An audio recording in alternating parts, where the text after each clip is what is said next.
Y vamos a tomar contacto con el ex ministro del Interior, Jorge Burgos. Jorge, ¿qué tal? Buenos días, ¿cómo estás?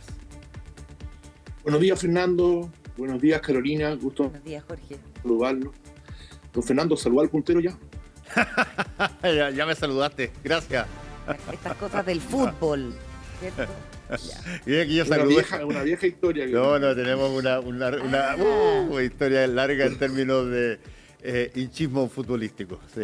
Desde la U, Jorge Burgos, desde la Católica, sí, Fernando Paulsen. Están felices porque están punteros. Está bien, está bien, ojalá que les dure un poquito. Felicitaciones por eso.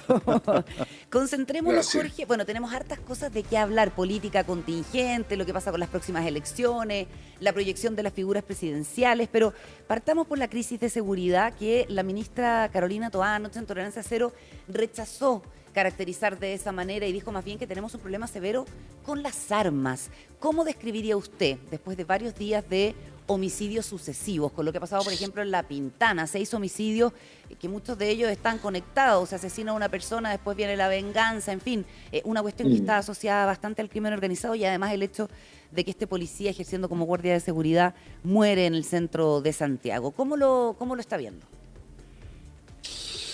Con preocupación, como todo el mundo, y también incluyo obviamente a la ministra Toá, que nadie podría negar que trabaja incansablemente por el tema, más allá de los resultados. Sí, tenemos un severo problema con la cantidad de armas que están en manos de los delincuentes, que duda cabe. Tenemos también un severo problema respecto de la forma y modo en que actúan las nuevas pandillas de delincuentes.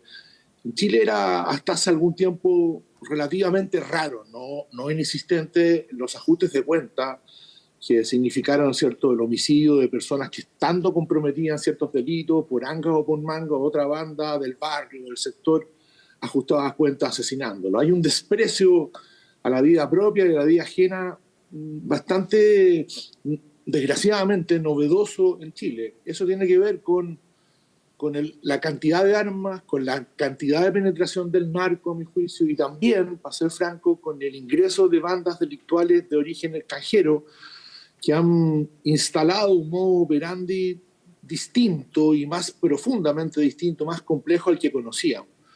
¿Cuánto estaba preparado el Estado para enfrentar aquello? Yo creo que no lo suficiente, y estamos pagando las consecuencias de un momento muy delicado que va a durar un tiempo, desgraciadamente. Jorge. Yo creo que... Sí, perdón. Sí, no, te quería hacer una pregunta sobre eso. ¿Tú conoces de alguna manera informes o algún tipo de estudio que haya anticipado de alguna manera la situación que tú acabas de describir hace varios años atrás a raíz de fenómenos que estaban sucediendo en el mundo, las migraciones, que estaban la mayor cantidad de armas que circulaban, los grupos que estaban más violentos? ¿Habían estudios o había discusión sobre algo que podía venir que termina pareciéndose mucho a lo que tú acabas de describir? Informes así muy rigurosos no recuerdo, la verdad, pero sí manifestaciones de personas con algún conocimiento del territorio, del tema internacional, que manifestaban particularmente lo relativo a la penetración del narco en distintos barrios de nuestras ciudades, particularmente en Santiago, cómo ganaban espacio, cómo establecían relaciones con la comunidad, cómo actuaban a veces, ¿no es cierto?, delincuencialmente, y otras veces desde el producido del delito en acciones más bien solidarias en los barrios, que es una complejidad brutal.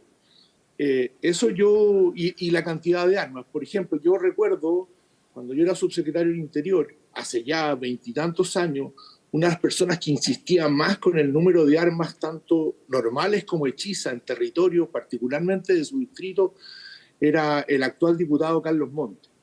Hicimos unos intentos de trabajo en la zona. También voy a hacer una confesión, fíjate que no voy a hablar muy bien de mí, A ver. de mi capacidad de percepción, pero es preferible la honestidad. Yo me acuerdo de haberle contestado una carta al embajador de Colombia en Chile en esa época, que en una columna, en esa época, yo no creo que fue la época que era subsecretario, hace 20 y tantos años atrás, manifestaba que Chile no podía cantar victoria respecto de situaciones del narco como habían ocurrido en sus países. Y yo, desde la perspectiva dije, oiga, mire, le agradezco su preocupación, pero no exagere, no nos ponga en una situación que no tenemos. Claro, somos distintos. Si tú me preguntas si lo recomendable era escribir la carta hace 22 años, yo creo que no. ¿No? Porque yo creo que de alguna manera, como Estado, como sociedad, nos sentimos como acá no va a pasar eso. Y resulta que ha ido pasando. Sí. Y uno de los problemas más graves que tenemos, Carolina, hay varios que hacen que esto en el corto plazo sea bien difícil de solucionar y solo puede solucionar en el mediano y el largo plazo con políticas públicas concretas, transitorias o definitivas. Es que la penetración del narco en ciertos sectores. Yo creo que eso está vinculado a los homicidios, vinculado a cierto resurgimiento del secuestro entre bandas. En fin, es súper problemático. Claro, y además que el tema de la seguridad tiene 5 patas, como siempre nos recuerda Daniel Johnson de Paz Ciudadana: la prevención, el control, la persecución, el castigo y la reinserción. Y de repente nos centramos solamente en algunas de estas cuestiones y empieza lo que se llama populismo punitivo, porque además los ciclos políticos son cortos y hay medidas que reditúan más que otras. Políticamente, Jorge, estamos conversando con Jorge Burgos, ex ministro del Interior, hay quienes dicen que el presidente Boric debiera liderar más decididamente la estrategia contra la inseguridad, y también desde la oposición están pidiendo la renuncia del gabinete de Interior. ¿Usted cómo ve estas dos cuestiones que son netamente políticas? Claro, como dices tú, hay mucha política y mala política en temas de seguridad. Llevamos muchos años, Fernando y Carolina, sobre un supuesto político súper complejo y que ha dado pésimos resultados. Yo, si estoy en la oposición, digo que quien está en el gobierno lo hacen pésimo. Y cuando a mí me toque democráticamente elegir el poder, yo lo haré muy bien. Hay frases históricas, la puerta giratoria, se acabó el recreo de los delincuentes, que demuestran que no hemos logrado sacar del centro de discusión política, electoral más que política, el tema de la seguridad. ¿Eso ha dado buenos resultados? No, yo creo que ha dado muy malos resultados, porque los datos son que esto va increciendo en varios aspectos y también va increciendo en un tema que es bien central, que es la sensación de las personas. Entonces, seremos capaces de sacarla. De repente hay ciertos datos que dan optimismo. Por ejemplo, justamente en el Ministerio de Carolina Tobar y en la construcción del Senado de Juan Antonio Coloma, hubo un acuerdo de tramitación rápida, esto que denominan fast track, y se lograron varias cosas interesantes a mi juicio. Eso ha quedado un poco perdido en el tiempo. Hay 2 o 3 cosas en el Congreso, no todas, pero 2 o 3 cosas pendientes que sería bueno tenerlas. Pero yo estoy de acuerdo contigo que hay cierto populismo punitivo que no nos ha ayudado mucho. Y también en que mirar el tema de la inseguridad en Chile solo una perspectiva represiva sería un error. Hay varias otras condiciones, como tú citabas a Daniel Johnson. Yo siempre, con esto termino, hay un tema: ¿por qué tal cantidad de narco y micro en Chile? Ya no somos necesariamente, somos todavía desde los puertos un país de tránsito de drogas duras hacia Europa particularmente, pero el consumo interno es un consumo que ha crecido brutalmente. Yo no conozco los últimos datos del Senda, pero la prevalencia en el consumo en Chile es muy alta y probablemente ha crecido en ciertas drogas. ¿Cómo estamos trabajando eso? ¿Por qué hay tanta oferta? Porque hay mucha demanda. Jorge, ¿qué le pasa a nuestra sociedad que cada vez más hay sectores que entiendan que la vida es con consumo? Ese es un súper tema. ¿El presidente Boric podría hacer más? Ese era el otro punto. Yo creo que el presidente Boric ha ido de menos a más en este tema, como en varios otros. Y si tú miras la primera mirada de este gobierno cuando llega al poder, cuando era todavía la vida de la refundación total, digámoslo así, En materia de seguridad, las primeras medidas fueron hablar de que algunos decían que había que terminar con Carabineros, que había que refundarlo. Las primeras medidas fueron desistirse de cuánta querella había respecto del vandalismo del 2019. ¿Para qué decir el tema de la macrozona sur, donde más bien había una carrera entre varios ministros y ministras quien hablaba primero con los líderes de la CAM? Eso quedó en el pasado. Y yo creo que el presidente, al instruir a su ministra del Interior, ha tomado un rol bien importante. A lo mejor alguien puede decir comunicativamente, me gustaría que tuviera una reunión a la semana de coordinación en materia de seguridad pública. Podría ser bueno. Pues yo no diría que haya ausencia de liderazgo, creo que fue poco a poco cumpliendo ese... Yo como soy abogado, tengo un problema por ser abogado. En el artículo, si no me equivoco, 24 de la Constitución, que es el primer artículo que se refiere a las obligaciones del presidente. El primero dice ahí que está a cargo de todo cuanto ocurra en el orden interno en materia de seguridad pública.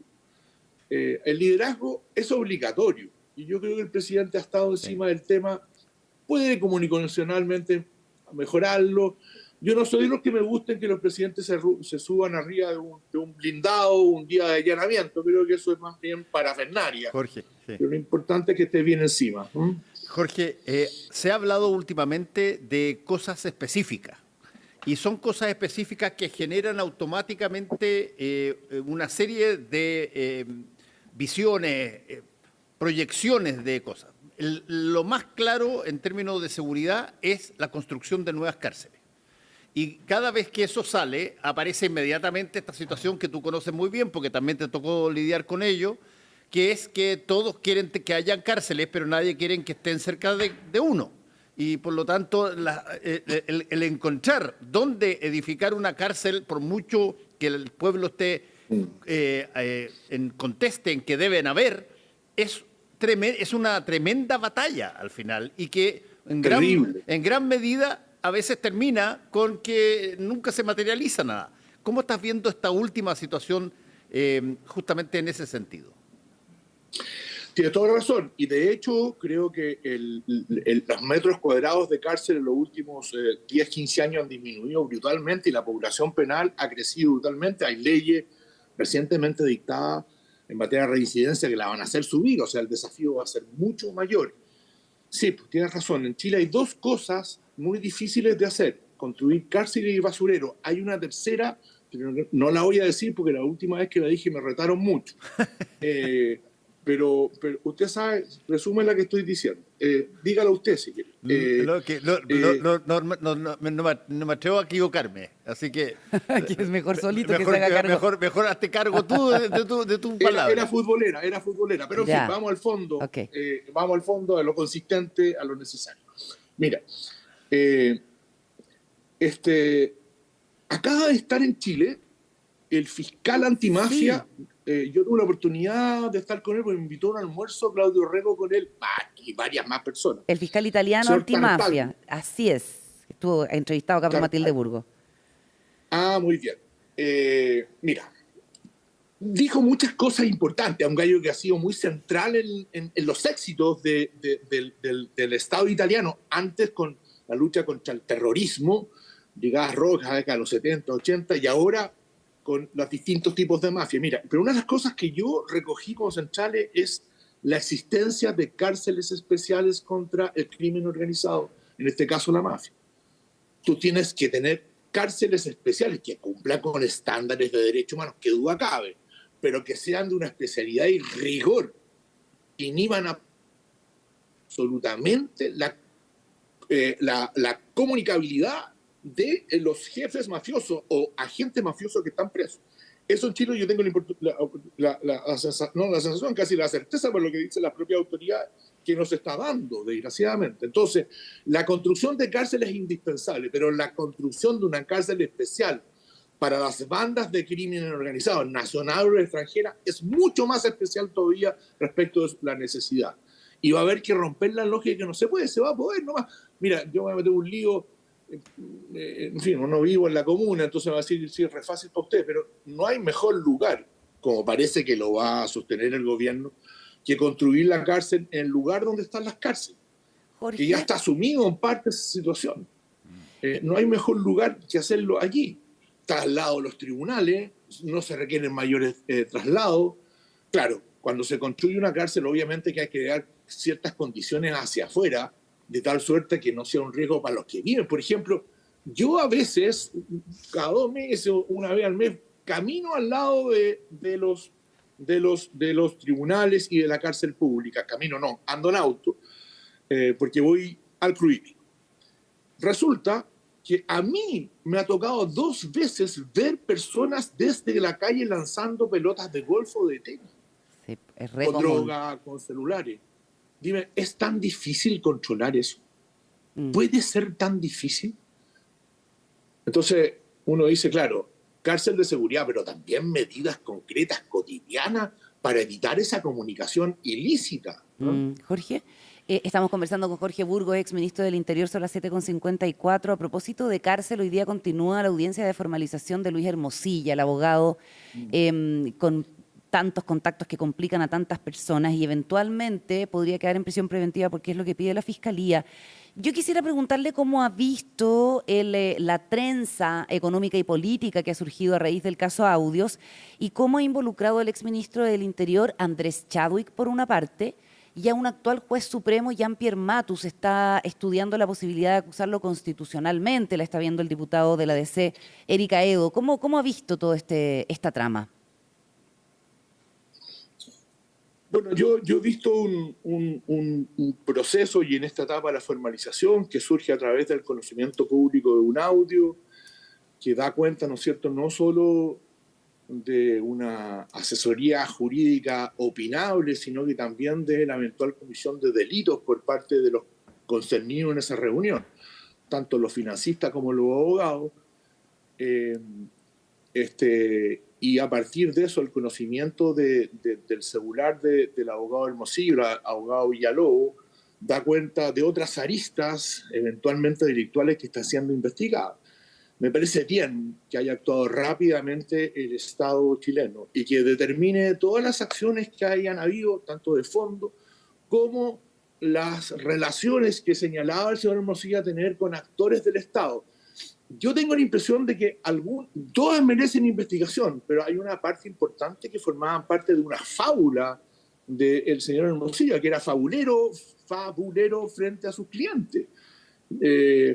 Hay que verlo, hay que estudiar todas esas cuestiones con rigor antes de hacer juicios categóricos de culpabilidad respecto de terceros que hoy día no están concernidos en el delito. Matus, a mí me parece que una acusación constitucional contra Matus habría que vincularla a hechos que constituyeran motivo de acusación con ocasión de su ejercicio como ministro de la Corte Suprema.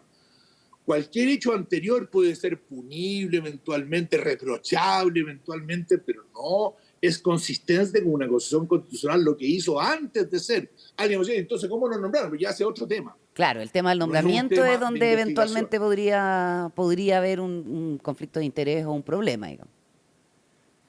Exacto, yo creo que todas esas cosas hay que analizarlas desde el punto de vista del proceso, más allá de las opiniones personales que uno pueda tener respecto a las personas nombradas.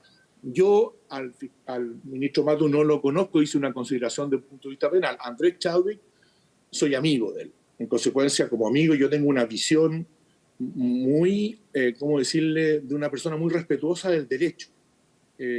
Ahora, es mi opinión. ¿Fue una víctima, Andrés vale Chadwick, lo de mismo esto? que la opinión de Carmona respecto al régimen de Venezuela. Pero usted cree que aquí Andrés Chadwick, en el los fondo, tribunales lo que deben determinar. fue una víctima? Porque lo que plantea la Fiscalía es que las platas que se usaron para pagar su defensa frente a la acusación constitucional son platas mal habidas, son platas de un origen irregular. ¿Usted cree en ese sentido que Andrés Chadwick fue víctima de una cuestión que desconocía? Puede hacerlo, puede ser que se determine en la cuestión de fondo que las platas tienen un origen no ilegal o un origen que habrá que acreditarlo tributariamente. En fin, todas esas cosas están abiertas. A mí no me gustaría ni en este caso ni en otro dar sentencias definitivas respecto de la persistencia o no persistencia de un hecho que pueda terminar siendo de carácter delictual. Además, es una cosa que ustedes dos manejan súper bien y yo relativamente bien. Lo que se está discutiendo hoy día es la pertinencia de las medidas cautelares. Es decir, si a juicio del Tribunal de Garantía corresponde la cautelar más gravosa, la prisión preventiva, o la más liviana, el arraigo nacional. No se está discutiendo el fondo. A veces pareciera, cuando uno escucha, yo no lo he escuchado todo, pero he escuchado algunos alegatos muy buenos, particularmente del presidente del Consejo de Defensa del Estado, no presidente, del abogado Martorell, que me pareció muy profundo. Escucha alegatos a veces que uno podría decir, aquí se está discutiendo la pena. Eso falta mucho. Y el tema de fondo de la comisión o no comisión de delito también falta mucho. Lo que hoy día está diciendo el persecutor sabe, estos tres tienen que estar en prisión preventiva porque son un peligro para la sociedad, hay riesgo de fuga, etcétera, etcétera. Eso está por verse, lo determinará el tribunal un par de días más. Yo, si fuera juez en general, sería un juez de garantía que en materia de tipos de delitos de esta naturaleza, que no son brutales, de sangre, sería más cuidadoso ¿cómo se lo digo? Yo, por ejemplo, tengo serias dudas de la... Como no soy candidato, nada, me da lo mismo lo que digo, pero tengo serias dudas de la prisión preventiva Jadwe. Yo creo que bastaba una domiciliaria. Jorge, nos queda poquito rato, pero pucha, todavía tenemos tema. Usted mencionó al pasar a Lautaro Carmona, presidente del Partido Comunista, que dice que Venezuela no es una dictadura, que de hecho no le gusta la declaración que firmó Chile con otros países democráticos y que de hecho emplaza al canciller Van Claveren, nomás hace como un llamado al canciller Van Claveren en este contexto. ¿Usted cree que esto influye, tensiona, ensucia el trabajo del gobierno o más bien le baja el perfil? No es tan importante. Bueno, yo creo que lo tensiona, lo complejiza. Es una relación bien impresionante que refleja una adhesión entre ideológica y material a una dictadura. Que despierta todos los fantasmas, cuánto valen los derechos humanos para el Partido Comunista chileno, dependiendo de dónde se violen. Es profundamente increíble la declaración. Ahora esperable, porque hay una adhesión ahí que duda cabe. Hay además creo que hay un susto de pelear con el dictador, pero en fin. Ahora, yo creo que es una declaración que tiene efecto solo internamente, porque lo que diga Carmona respecto a Maduro internacionalmente vale lo mismo o un poquito más tal vez que de lo que pudiera decir yo. Claro. Tiene efecto interno nomás. Claro. Lo mismo que decía Jorge Correa Sutil anoche. Coincido con Correa Sutil una vez más. Y lo que decía la ministra del Interior, Jorge, perdón, es que en el fondo este es un gobierno que con todo lo que tiene no tiene mayoría. La bancada del PC es la más grande del oficialismo. Uno pensaría que aquí el pragmatismo es lo que está primando en el gobierno y que de esa línea no se van a salir. Es una respuesta numérica práctica, pero déjeme intentar una más de fondo. Yo creo que no va a pasar mucho en la relación. ¿Sabes por qué? Porque yo creo que van a tener que convivir con eso, aunque sea complejo del punto de vista ético o del punto de vista de las ideas que se tienen del mundo. Van a seguir conviviendo porque les interesa seguir conviviendo en una cuestión no solo de votos en el Parlamento, sino de visión electoral hacia el futuro. La actual coalición, se lo he escuchado a todos los candidatos, porque desgraciadamente quiere presentarse representando a la misma coalición en las próximas elecciones. Oye, Jorge. Con el Partido Comunista incluido. Entonces, a mí me encantaría, ¿para qué le digo que la ministra Tobá en sus entrevistas hubiera dicho, no, a mí me gustaría encabezar en una primera vuelta una coalición de centro-izquierda sin el Partido Comunista? Es mi candidata, al tiro. Pero no me lo entrega a muchos chilenos. Oye, Jorge, te voy a hacer una última pregunta que tiene que ver con las candidaturas presidenciales. Una, primero que nada, ¿tú estás de acuerdo con la posición de a quien te tocó servir, la presidenta Michelle Bachelet, de que ella no se presente como candidata de nuevo, a pesar de que aparece muy fuerte en las encuestas y todo lo demás? Y segundo, ¿qué te parece Claudio Rego como candidato? A ver, yo pienso que la expresidenta Bachelet, bueno, por cierto, tiene el derecho a presentarse, ¿quién se lo puede negar? No solo es constitucional, tiene un derecho a presentarse.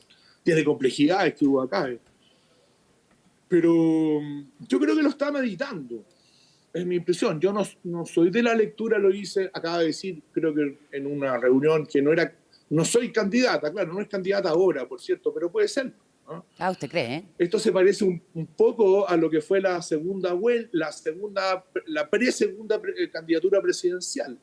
Algo parecido, yo tengo recuerdo de eso hay. Yo no lo está meditando, creo que hay una posibilidad mayor que no lo sea, que sea. Hay ciertas circunstancias, dependerá cómo le vaya a la coalición oficialista en la municipal y en la de gobernadores.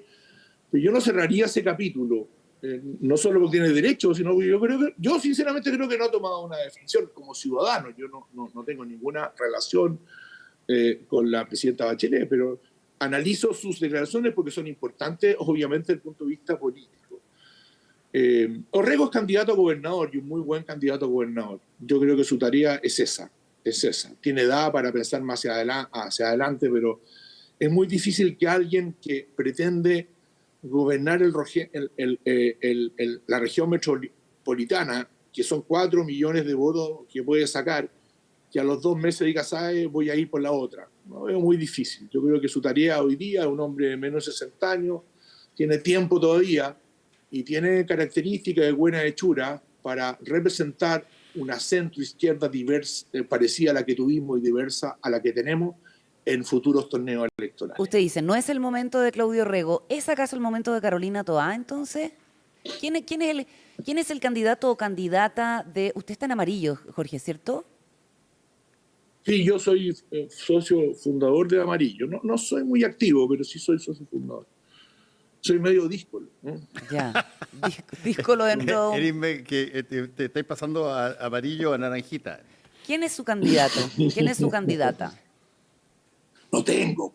No tiene. A mí me encantaría tener una candidata o candidato, como le dije ahí, que en la primera vuelta peleara, echara la segunda vuelta y que Chile tuviera una segunda vuelta entre una candidata de centro, más de centro derecha, digamos, Erin Matei, con una más de centro izquierda, Carolina Toá.